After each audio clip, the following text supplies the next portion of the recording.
आज हम class 11 BA subject के अंदर सेकंड लेसन धंधाकीय सेवा 1, इसके अंदर ये तीसरा पार्ट में हम जो सेवा है उसका हम अभ्यास करेंगे। ये पार्ट में हम गोदाम और वाहन व्यवहार और परिवहन की जो सेवा है उसका हम अध्ययन करेंगे। फर्स्ट है गोदाम। गोदाम की आवश्यकता क्यों है? सिंपल सी परिभाषा में बोला जाए तो क्या होता है? संग्रह करने के लिए आवश्यकता रहती है गोदाम की। ठीक है, कोई भी वस्तु का उत्पादन करता है उत्पादक, तो वस्तु का संग्रह करने की आवश्यकता होती है। कोई व्यापारी होता है, क्रय विक्रय करता है, तो उसे भी वस्तु क्या करनी पड़ती है? गोदाम में संग्रह करनी पड़ती है। तो गोदाम की उपयोगिता कुछ कम नहीं है। ठीक है, तो गोदाम अर्थात क्या? उत्पादन के बाद माल विक्रय के लिए हम रखते हैं, उससे पहले वो वस्तु का संग्रह हमें कहाँ करना पड़ेगा? अपने पास। और संग्रह करने के लिए किसकी आवश्यकता होती है? गोदाम की। उसी तरह से उपभोग के लिए तुरंत नहीं उपयोग होता है, तुरंत उपयोग नहीं होता है। और माल का संग्रह करने के लिए किसकी आवश्यकता होती है? गोदाम की आवश्यकता होती है। कई बार क्या होता है, चीज वस्तु का उत्पादन पूरे साल भर रहता है, लेकिन उसकी जो डिमांड है वो सीजनली होती है। जैसे कि आप समझ सकते हैं, पटाखे हैं, फिर गरम कपड़े हैं, उसी तरह से छाता है, रेनकोट है। ये पूरे साल भर क्या होता है? उसका उत्पादन होता है, लेकिन उसकी डिमांड कब होती है? जब उसकी सीजन होती है। त्योहार के समय पे पटाखे की आवश्यकता होती है, उसी तरह से बारिश की मौसम में रेनकोट और छाते की आवश्यकता होती है। ठंडी की मौसम में किसकी आवश्यकता होती है? गर्म कपड़े की। लेकिन उसका उत्पादन पूरे साल भर होता है, तो उसके संग्रह करने के लिए किसकी आवश्यकता होती है? गोदाम की आवश्यकता होती है। फिर है कच्चा माल। कच्चे माल की आवश्यकता। कोई भी बिजनेस उत्पादन का कार्य जब करता है तो उसे कच्चे माल की आवश्यकता होती है। तो वो कच्चा माल जो होता है वो संग्रह करने के लिए गोदाम की आवश्यकता होती है। फिर आगे है उत्पादन का गुण बना रहे, कम परिवर्तन हो और समय दृष्टि। जो भी वस्तु का उत्पादन किया है उसकी गुणवत्ता में किसी प्रकार का बदलाव ना हो, इसके लिए किसकी आवश्यकता होती है? संग्रह करने की आवश्यक विशिष्ट गोदाम होते हैं जिसके अंदर उसकी क्वालिटी चेंजेस नहीं होती, या होती है तो भी कितना? बहुत कम प्रमाण होता है। फिर समय की दृष्टिगण में वृद्धि होना। जैसे कि मैंने बोला कि गरम कपड़े पूरे साल भर बनते हैं, लेकिन उसका डिमांड जो होता है वो कैसे? सीजन में होता है। तो पूरे साल भर उसके दृष्टिगुण में किसी प्रकार का दृष्टिगुण नहीं संतुष्ट रहा, लेकिन ठंडी के मौसम में वो जो पहना जाए तो इसमें से जो संतोष मिलता है उसका प्रमाण कैसा होता है? अधिक होता है। तो उसे कहा जाता है समय के दृष्टिगुण में वृद्धि होना। अभी गोदाम के प्रकार हैं। गोदाम के अलग अलग प्रकार है। फर्स्ट है निजी मालिकी के गोदाम। निजी मतलब प्राइवेट। खुद के उपयोग के लिए जो गोदाम बनाए जाते हैं उसे क्या कहा जाता है? निजी मालिकी के गोदाम। फिर है सार्वजनिक गोदाम। सार्वजनिक अर्थात सर्व के उपयोग में आने वाले गोदाम।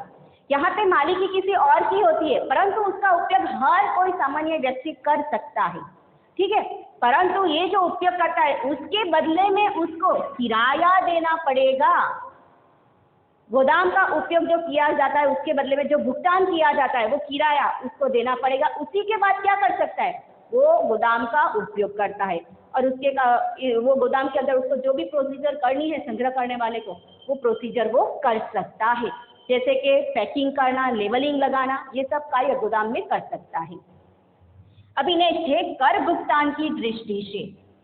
कर भुगतान ये जुड़ा हुआ है आयात निर्यात के व्यापार के साथ। निर्यात करते हैं तो हमें संग्रह करने की कोई आवश्यकता होती ही नहीं है, लेकिन ये जुड़ा हुआ है चीज वस्तु की हम अन्य देश से जब आयात करते हैं, अर्थात के आयातित माल के साथ ये जुड़ा हुआ है। फर्स्ट है इसके अंदर कर भुगतान वाले गोदाम। इसका अर्थ होता है जब हम चीज वस्तु की आयात करते हैं, ठीक है, तो वो कहाँ पे आयात करते हैं हम लोग? बंदरगाह है, हवाई मार्ग है, या तो सीमावर्ती पे जहाँ पे गोदाम होता है, बॉर्डर पे।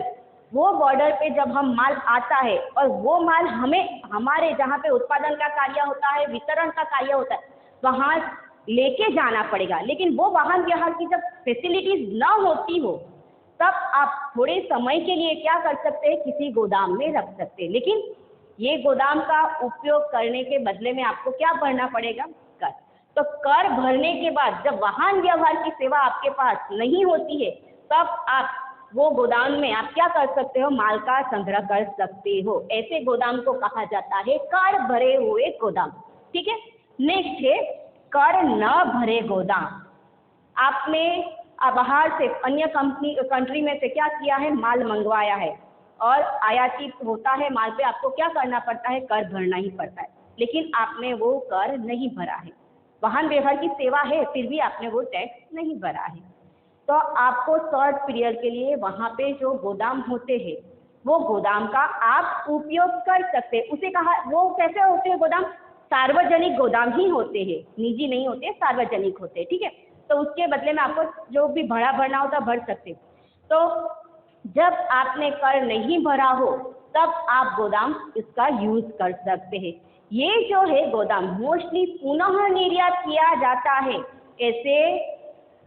ऐसे व्यापारी उद्योगकार को ये उपयोगी बनता है। जैसे कि कोई वस्तु हम और अन्य कंट्री से क्या करते हैं? आयात करते हैं, तो उसके अंदर थोड़ा सा निर्यात भी वापस करनी है, तो थोड़ा सा उसमें क्या करना पड़ेगा? चेंजेस करना पड़ेगा। आपको उसका लेबलिंग करना पड़ेगा, प्राइस भी चेंज करनी पड़ेगी। तो वो सब करने के लिए आपको एक स्थान की आवश्यकता रहेगी, तो तब वो समय में ये उपयोगी बनते हैं गोदाम। कौन से? कर न भरे हुए गोदाम। इसलिए ये मोस्टली किसके लिए उपयोगी बनता है? पुनः निर्यात के लिए। अभी नेक्स्ट टॉपिक है उपभोग की दृष्टि से। तो सामान्य गोदाम है और दूसरा कौन सा है? विशिष्ट गोदाम। जो माल सेवा को संग्रह, सुरक्षा और देखरेख की आवश्यकता नहीं होती है, किसी विशेष फैसिलिटीज की आवश्यकता नहीं है, तो उसे क्या कहा जाएगा? सामान्य गोदाम। सामान्य गोदाम आकार, कद इसकी दृष्टि से कितना भी बड़ा हो, कद का प्रमाण भी कैसा, माल का प्रमाण कैसा हो, अधिक हो, फिर भी आप उसके अंदर क्या कर सकते हो? संग्रह कर सकते हो। फिर है विशिष्ट गोदाम। जो माल का सुरक्षा और देखरेख करना कैसा इम्पोर्टेंट होता है, विशेष फैसिलिटीज चाहिए, जैसे सब्जी है, फ्रूट है, उसके लिए विशिष्ट प्रकार के गोदाम होते हैं, जैसे कि कोल्ड स्टोरेज। कोल्ड स्टोरेज की आवश्यकता की वो वस्तु same to as it is वैसी ही रह सकती है और लॉन्ग पीरियड तक। उसी तरह से पेट्रोल, उसी तरह से फटाके की भी किसी प्रकार का आकस्मिक नुकसान न हो जाए, इसलिए उसको क्या करना पड़े? सेफली उसको संग्रहित करना पड़ता है। तो उसी तरह से गैस है, पेट्रोल है, तो ये सब के लिए अलग प्रकार के गोदाम होते हैं। उसे कहा जाता है विशिष्ट गोदाम। जो माल सामान को संग्रह, सुरक्षा और देखरेख की आवश्यकता होती है उसे कहा जाता है विशिष्ट गोदाम। यहाँ पे हमारा गोदाम का टॉपिक कैसा हुआ? क्लियर हुआ। अभी ये लास्ट टॉपिक है वाहन व्यवहार और परिवहन। वाहन व्यवहार की आवश्यकता क्यों है? तो मनुष्य को और माल सामान को एक जगह से दूसरी जगह पे स्थानांतरित करने के लिए जो साधन का उपयोग होता है उसे कहा जाता है वाहन व्यवहार और परिवहन। उसके अंदर अलग अलग है, देखो, मनुष्य और माल सामग्री को स्थानांतरित किसके द्वारा किया जा सकता है? वाहन व्यवहार और परिवहन के द्वारा। इसमें अलग अलग प्रकार है। एक है मानव शक्ति के द्वारा, मतलब मनुष्य और माल के परिवहन का कार्य कौन करता है? मानव करता है, मनुष्य के द्वारा होता है, किसी प्रकार की ऊर्जा शक्ति से नहीं होता है। और मानव शक्ति के कारण द्वारा जो परिवहन होता है, तो उसके कारण सबसे जो बड़ा वाला लाभ है वो कौन सा है? पर्यावरण को नुकसान नहीं होता। पेट्रोल, डीजल ये सब का यूज करते हैं तो कैसा होता है? पर्यावरण का नुकसान होता है, लेकिन इस प्रकार में पर्यावरण को नुकसान नहीं होता है। ठीक है। देखिए, पर्यावरण का अनुकूल इसमें किस किस का समावेश होता है? तो पैडल रिक्शा और हाथ लारी। ठीक है। नेक्स्ट, पशु शक्ति के द्वारा, पशुओं के द्वारा माल और मनुष्य की क्या होती है? हेरफेर होती है। घोड़ा गाड़ी है, बैलगाड़ी है, ऊंट गाड़ी है। ठीक है। तो ये कैसा हुआ? पशु शक्ति के द्वारा परिवहन। फिर है हवाई मार्ग के द्वारा। हवाई मार्ग के द्वारा जो माल सामान की क्या किया जाता है? एक जगह से दूसरी जगह में स्थानांतरित किया जाता है। वो गति का प्रमाण कैसा होता है? स्थिर। शॉर्ट पीरियड में आप भेज सकते हो, लेकिन उसी तरह से शॉर्ट पीरियड में शीघ्र और लंबी दूरी के लिए ये उपयोगी बनता है, लेकिन ये कैसा होता है? खर्चीला होता है। फिर आगे है भूमि मार्ग। भूमि मार्ग में प्रथम आता है ट्रेन मार्ग, जो हम जानते हैं ट्रेन के द्वारा, गुड्स के द्वारा बहुत सारा सामान कैसा एक जगह से दूसरी जगह पे भेजा जाता है। भारत में से एक राज्य से दूसरे राज्य, एक राज्य या तो एक राज्य से दूसरे देश में भी भेजा जाता है। ठीक है, तो देखिए ट्रेन मार्ग, ट्रेन किसके द्वारा चलती है? डीजल के द्वारा और विद्युत के द्वारा। कभी कभी ये ट्रेन जो होती है वो मल्टीपल यूनिट ट्रेन कहा जाता है। क्यों कहा जाता है? वो ट्रेन के हर डिब्बे के साथ या तो 2 या 3 डिब्बों के साथ इंजन जुड़ा जाता है। ऐसे हम देखा जाए जो पैसेंजर को लेके जाते तो एक ही डिब्बा आता है, ठीक है, क्योंकि एक ही होता है तो उसको सिंपल ट्रेन। लेकिन मल्टीपल किसे कहा जाएगा? तो इंजन का प्रमाण अधिक होता है, तब उसे क्या कहा जाता है? Multiple unit. तो किसके साथ आगे पीछे या बीच में वो इंजन जुड़ा जाता है। ठीक है, फिर है आगे सीएनजी। आजकल तो ऑटो रिक्शा है, ऐसे बहुत सारे छोटे साधन जो है वो किसके द्वारा? सीएनजी के द्वारा चलते हैं। आगे सड़क मार्ग। सड़क मार्ग मतलब के जो सड़क के द्वारा सड़क पर साधनों के द्वारा जो वाहन व्यवहार होता है, ट्रक, ट्रैम्पा, बस, ये सबका समावेश उसी के अंदर होता है। स्थान, दिशा, गति और समय के अनुसार हमें आपको स्पीड से भेजना है तो आपको उसके अनुसार क्या करना पड़ेगा? साधन की पसंदगी करनी पड़ेगी।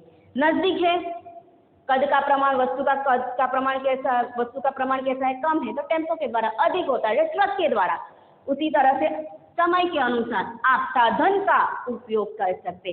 अभी तक बड़े बड़े शहरों में BRTS आ गई है, जो कैसी होती है? मनुष्यों का हेरफेर करती है, स्थानांतर करती है, लेकिन इसमें समस्या अधिक है। क्यों? उसमें प्रदूषण का प्रमाण कैसा है? अधिक है।